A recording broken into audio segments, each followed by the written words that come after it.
छठ पर्व किस प्रकार मनाते हैं।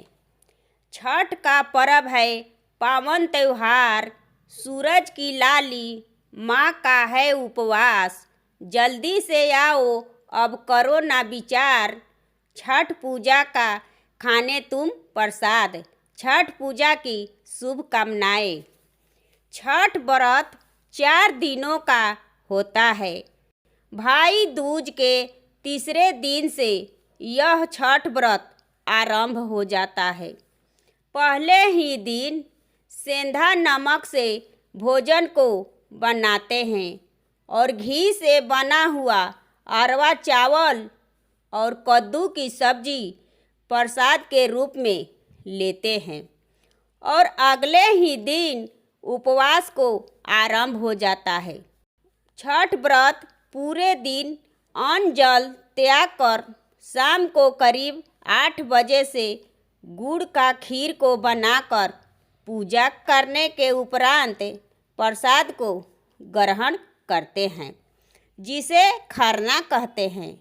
और तीसरे दिन डूबते हुए सूर्य को अर्घ्य यानी कि दूध अर्पण करते हैं और अंतिम दिन उगते हुए सूर्य को अर्घ्य देते हैं और पूजा में विशेष ध्यान देते हैं।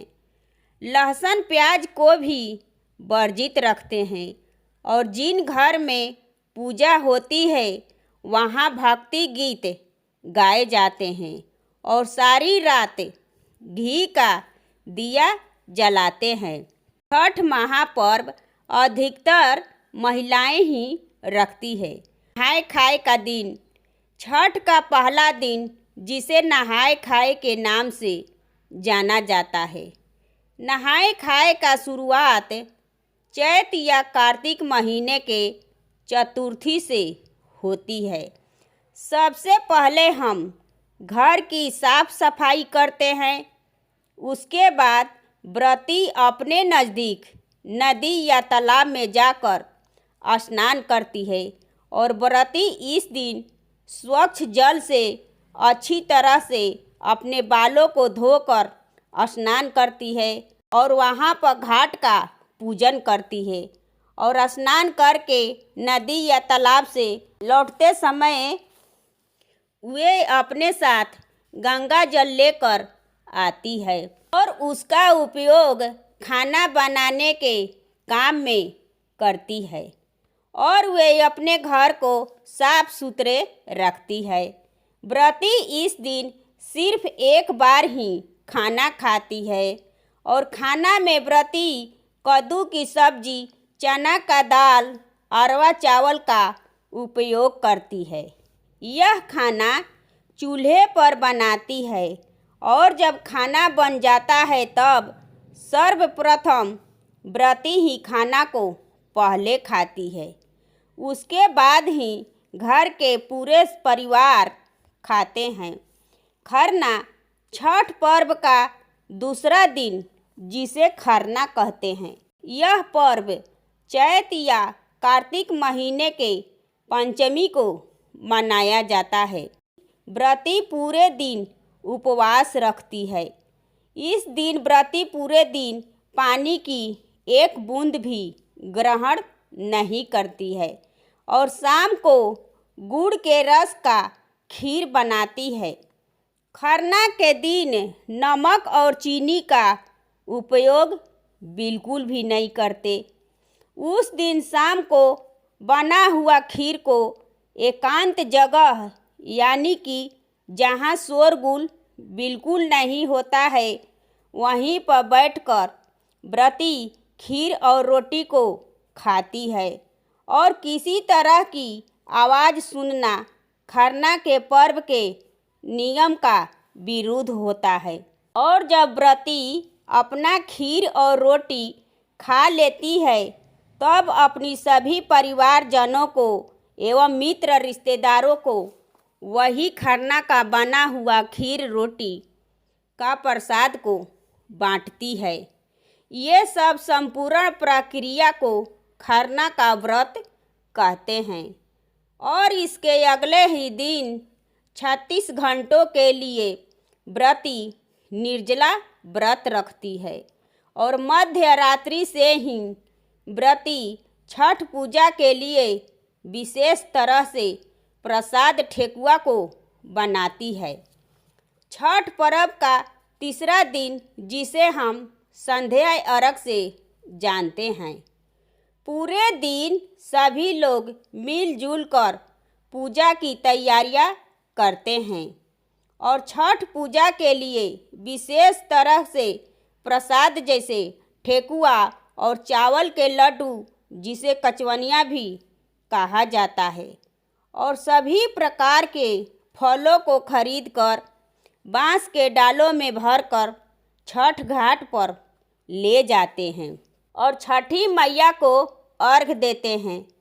चौथे दिन कार्तिक शुक्ल सप्तमी को सुबह सूर्य को अर्घ देते हैं और सूर्योदय से पहले ही व्रती लोग घाट पर उगते हुए सूर्य देव की पूजा करते हैं और शाम को ही अर्घ का दिया हुआ पकवान और फल को बदल दिए जाते हैं और दूसरा सुबह का अर्घ के लिए दूसरा पकवान फल आदि को डाल में रख लेते हैं। तभी नियम विधि से व्रती सुबह में सूर्य भगवान का अर्घ देती है। व्रती लोग इस समय पूरब की ओर मुँह कर पानी में खड़ी होती है और सूर्य की उपासना करती है और घाट का भी पूजन करती है और वहाँ उपस्थित लोगों को प्रसाद वितरण करके व्रती घर आ जाती है और घर पर अपने परिवार आदि को प्रसाद वितरण करती है और व्रती थोड़ा प्रसाद को खाकर अपना व्रत को पारण करती है। छठ व्रत करने वाली महिलाएं को परवैतिन भी कहा जाता है और पूजा करते समय भगवान सूर्य और छठी मैया को दूध अर्पित करते हैं। कार्तिक शुक्ल पक्ष के षष्ठी को यह व्रत को मनाए जाने के कारण इनका नामकरण छठ व्रत पड़ा। छठ पूजा साल में 2 बार होती है, एक चैत मास की और दूसरा कार्तिक मास के शुक्ल पक्ष चतुर्थी को। चतुर्थी को पंचमी तिथि को, षष्ठी तिथि को और सप्तमी तिथि तक ये पर्व मनाया जाता है। षष्ठी तिथि माता को कात्यायनी माता के नाम से जाना जाता है। नवरात्रि के दिन में हम षष्ठी माता की पूजा करते हैं। षष्ठी माता की पूजा से हम घर परिवार की सदस्यों की सुरक्षा के लिए ही करते हैं। षष्ठी माता की पूजा और सूर्य भगवान की पूजा और छठी मैया की पूजा पूरे देश भर में की जाती है। सबसे पहले छठी मैया की पूजन स्थल पर एक दीपक को जलाया जाता है और फिर पानी में गंगा जल और दूध को मिलाकर सूर्य देव को अर्पित किया जाता है और पूजा के बाद सूर्य देव को प्रसाद का भोग लगाया जाता है और प्रसाद को लोगों में वितरण करते हैं और फिर व्रती प्रसाद को स्वयं ग्रहण करती है और सभी भाई बंधु मित्र एवं रिश्तेदारों को छठ का प्रसाद को बांटती है और छठ मैया का आशीर्वाद लेती है। ये है छठ की कहानी। ये कहानी आपको कैसी लगी कमेंट करें और मेरे चैनल को सब्सक्राइब करें एवं वीडियो को लाइक करें और ज़्यादा से ज़्यादा शेयर करें। छठ पूजा की सभी को हार्दिक शुभकामनाएं।